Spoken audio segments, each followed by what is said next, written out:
বাংলাদেশের আলোচিত দুই ইনফ্লুয়েন্সার বারিশা হক ও রুবায়েত ফাতেমা তনির ঝগড়া যেন থামছেই না, বরং দিন দিন ভয়াবহ রূপ ধারণ করছে। চুপ থাকতে সাহস বেড়ে গেছে। কিছু বলি না বলে কি সাহস বেড়ে গেছে সবার? যা মন চায় তাই বলতে পারবেন আমাকে?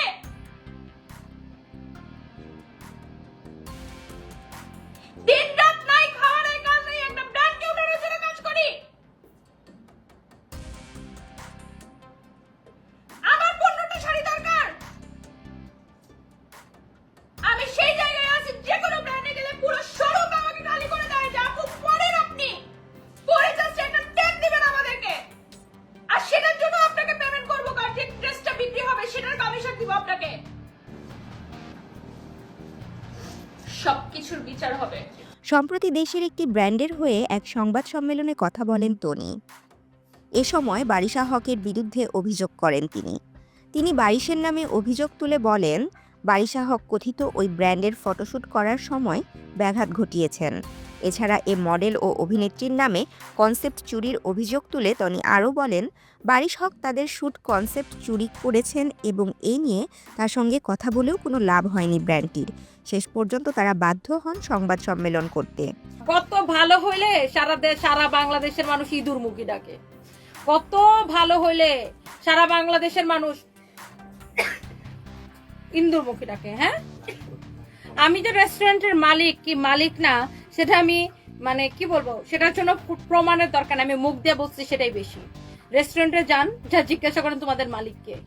হ্যাঁ, আপনাদের যে ছিল ওই দিন দায়িত্বে বা ওনার বা director, one of the director, whatever it is, mister Ripon, তাদেরকে হচ্ছে ক্ষমা চাইতে হবে আপুর কাছে, কারণ তারা খারাপ ব্যবহার করছে। এই খারাপ ব্যবহারটা করতে পারতো না।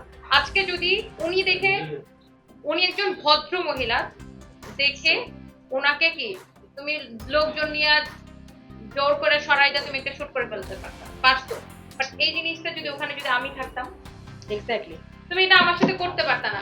হেলিকপ্টার সহ তোমাকে ঢিল দিয়ে ফালাই দিত। আর জোরপূর্বক ওনার ভাড়াকৃত হেলিকপ্টারে শুট করেছে। তো এই যে ওনার একটা ক্ষতি হলো, এবং সেটা আর্থিক ক্ষতি তো বরং, আর তার থেকে বড় ক্ষতিটা যে ওনার সাথে যে দুর্ব্যবহার করে কথা বলা। মানে ধরেন আমি আপনাকে চিনি না, আপনি একজন মানুষ, আমি একজন মানুষ হিসেবে আপনার কাছ থেকে কি এক্সপেক্ট করছো, আপনিও আমার থেকে একজন মানুষ হিসেবে, আপনি একজন সাংবাদিক, আমি একজন ব্যবসায়ী, আমরা এক একজন এক এক প্রফেশনে থাকবো, বাট আমরা কি প্রত্যেকে আমরা সম্মান আশা করি। তো আপনি একটা কোম্পানির ব্র্যান্ড অ্যাম্বাসেডর হবেন বা আপনার জামাই একটা কোম্পানির ডিরেক্টর হবে, তার মানে এই না যে আপনি জোরপূর্বক গায়ের জোরে অনেক কিছু করতে পারেন বা মানুষের সাথে খারাপ ব্যবহার করতে পারেন, যেটা আসলে এটা তো কোনো মাফিয়া। তাহলে তো এগুলো কাদের কাজ? এক্স্যাক্টলি, আমরা বাংলা সিনেমায় দেখতাম যে মাফিয়ারা দলবল নিয়ে ছাপায় করে, জোর করে করে। এটা তো বাংলা সিনেমা না ভাই, এটা একটা বাস্তব জীবন। এখানে জোর করার, এবং আমি ওনাকে যতটুকু চিনি পার্সোনালি, আমার মনে হয় না যে উনি মানে বারিশা হক যদি ভালোভাবে ওনাকে বলতো যে আমি এটাতে একটু দুইটা শর্ট নিতে চাই, আমি না করতাম, ওনাকে রিকোয়েস্ট করতো, আমার মনে হয় উনি না করতো।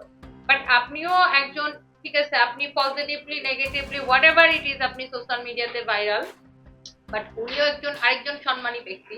উনি একজন রেমিটেন্স যোদ্ধা। মানে এটা আমি এই কারণে বলবো, বিকজ উনি তো বাংলাদেশ থেকে কাপড়গুলো বানায় বিদেশে সেল করতেছে। এই টাকাটা কোথায় আসতেছে? আবার বাংলাদেশে আসতেছে। তো ওনাকে কিন্তু সেই রেসপেক্টটা দেওয়া উচিত ছিল। ওনার সাথে দুর্ব্যবহার করা এটা আসলে কোনোভাবেই কাম্য না। ছোট থেকে হেলিকপ্টার রেন্টে নিয়ে এসে তাদের সাথে হচ্ছে কনসেপ্টটা শেয়ার করেছে। অবশ্যই। তো আপনি একটা জিনিসের কপিরাইট তখন নেবেন যখন আপনি একটা ভিডিওর কপিরাইট কখন নেবেন? যখন আপনি ভিডিওটা বানাবেন, রাইট? আপনি বানানোর আগেই তো কপিরাইট নিতে পারতেন। অবশ্যই। এটা নিয়ে উনি কি ক্যাচাল করার জন্য ওখানে গেছে? তা তো নয় নিশ্চয়ই। কারণ উনি একটা জিনিস, উনি বিদেশে এটাকে সেল করবে এই উদ্দেশ্যে উনি একটা হেলিকপ্টার ভাড়া নিয়ে, এতগুলা মডেল ভাড়া করে নিয়ে ওখানে উনি শুট করতে গেছে। আপনি জাস্ট সাধারণ সেন্সে চিন্তা করেন, উনি নিশ্চয়ই এখানে বারিশা হক না কোন হক না তুন হক তার সাথে ঝামেলা করতে চায় না, রাইট? তো সেখানে কপিরাইটের বিষয়টা, ধরেন কেউ যদি কারো কোনো জিনিসের কপিরাইটের ওন করে যে এটা আমার, তখন নরমালি যেটা সবাই করে যে সে তার জিনিসটাকে কমপ্লিট করার পরে বা রেডি করার পরে তারপর কপিরাইটটা নেয়। তো এখন ওনার এটার কনসেপ্টের কপিরাইট হয়তো উনি নেয় নাই, বিকজ ওনার তো এখানে ক্যাচাল করার কোনো উদ্দেশ্য ছিল না। উনি তো জানতো না যে এই হেলিকপ্টার যার থেকে ভাড়া নিছে তারই ডিরেক্টর তার ওয়াইফ মাঝখানে নিয়ে আসবে। ওখানে এসে দাঁড়ায় দাঁড়ায় থাকবে। এই থাকবে। আবার এই কোম্পানির ডিরেক্টর এই কোম্পানির ব্র্যান্ড অ্যাম্বাসেডর ওখানে দাঁড়ায় থাকবে। এটা একটা নরমাল সেন্স ভাই। আপনিও যদি এখন একটা জায়গায় শুট করতে যান, আপনি তো আগে থেকে জানবেন না যে ওখানে কে হয়েছে। উনি এখানে পেমেন্ট, ওনার টাকা খরচ হইতেছে পার মিনিটের জন্য, উনি তাকে হেলিকপ্টারকে পে করতেছে, পার মিনিটের জন্য উনি মডেলকে পে করতেছে, পার মিনিটের জন্য উনি মেকআপ আর্টিস্টকে পে করতেছে। তো ওনার ফার্স্ট অ্যাটেনশন বা ফার্স্ট যেটা ছিল যে আমি কিভাবে এখান থেকে আমার শুটটা কমপ্লিট করব, কারণ আমার Exactly. সানলাইট চলে চলে যেতেছে। যাচ্ছে। আমি পরের দিনকে আবার হেলিকপ্টার বাইরে করে নিয়ে আসবো। যদি ওনারা প্রকাশ্যে মানে ক্ষমা না চায় এবং ওনার যে ক্ষতিটা হয়েছে সেটা যদি ওনারা না দেয়, অবশ্যই তিনি আইনগত ব্যবস্থা নেবেন। এদিকে বারিশা হক লেখেন, প্রেস কনফারেন্স এর অভিযোগের বিরুদ্ধে এখন অভিযোগ দিচ্ছেন অনেক ভুক্তভোগী। একজন আন্তর্জাতিক ফ্যাশন ডিজাইনার একাধিক মডেলদের বিদেশ ভ্রমণের নাম করে টাকা আত্মসাৎ করেন।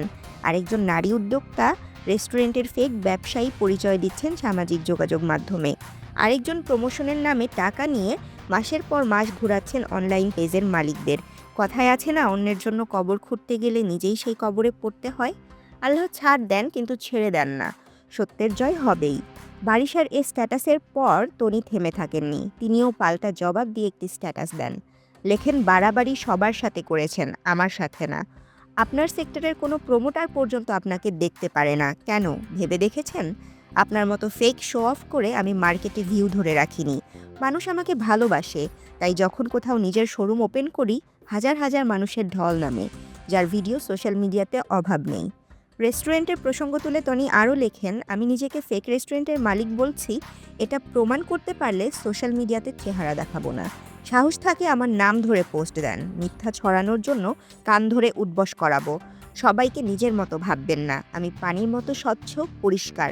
আমার ফেক ভিউ দেখিয়ে মানুষের কাছ থেকে কাজ নিতে হয় না। রিটেক আমি পানির মতো স্বচ্ছ পরিষ্কার, আমার ফেক ভিউ দেখিয়ে মানুষের থেকে কাজ নিতে হয় না। কেউ আমাকে টাকা দিয়ে কিনতে পারে না। এছাড়াও লাইভে বারিশা হকের সার্জারির কথা তুলে এনে তাকে ইঁদুরমুখী বলতেও ছাড়েননি তনি। সবশেষে তনি লিখেন, যে অপকর্মগুলো করেছেন উদ্যোক্তাদের সাথে, আপনার বিরুদ্ধে ডাক দিলে কয়েকশো উদ্যোক্তা দাঁড়াবে, তখন পালানোর জায়গা পাবেন তো? এখন তো বাঁচানোর জন্য হাউন আঙ্কেলও নেই। এরপর তনির এক ভিডিওতে দেখা যায় তিনি বেশ উত্তেজিত হয়ে গালিগালাজ করছেন। সেখানে উচ্চস্বরে তনি বলেন, you understand one women show, আমি ফেক মালিক? কোন জায়গা থেকে আসছো, মডেলিং করে র্যাম্পে হেঁটে কী করে আসছো, তারা সারা ইন্ডাস্ট্রির সবাই জানে।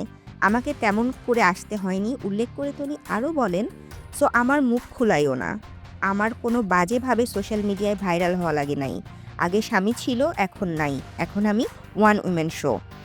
যদিও ফেসবুক স্ট্যাটাসগুলোতে কেউ কারো নাম উল্লেখ করেননি, তবে নেটিজেনরা নিশ্চিতভাবে বুঝতে পারছেন এসব স্ট্যাটাস তনি ও বারিশা হক একে অপরের পাল্টাপাল্টি বিবাদের জবাব হিসেবেই দিচ্ছেন। তাশরিফা তৃষা, তরঙ্গ টিভি।